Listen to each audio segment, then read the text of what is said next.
Vamos resolver um exercício de cálculo do livro James Stewart, 7ª edição, 2014, volume 1, capítulo 2, seção 2.6, exercício 41, página 128.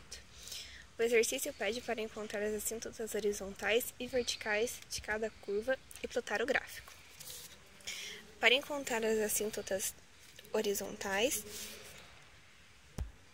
a equação é y igual a 2x mais 1 sobre x menos 2. Fazemos limite com x tendendo ao infinito. Para resolver esse tipo de equação, pegamos o termo de maior grau do denominador e dividimos pelo numerador e numerador. Resolvendo, a equação fica assim.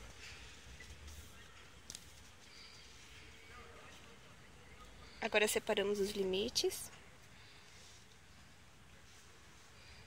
Substituindo x por infinito, achamos 2 sobre 1, logo, a assíntota horizontal é y igual a 2.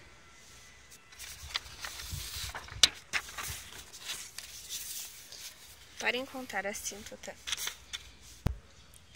vertical, temos que descobrir o número que zera o denominador. Então, fazemos x menos 2 igual a 0, x igual a 2, logo, a assíntota vertical é x igual a 2. Percebemos pela tabela que quando o x tende a 2 pela esquerda, o y tende a menos infinito. Quando o x tende a 2 pela direita, o y tende a mais infinito. Agora temos as equações das assíntotas horizontais e verticais. O exercício pede também para plotarmos o gráfico.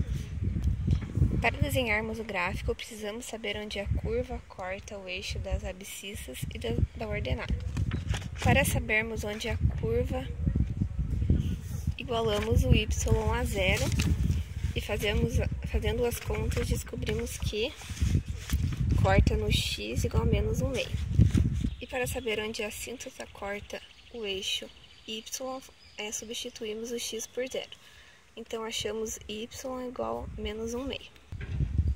Plotando o gráfico, ele fica dessa maneira. Obrigada.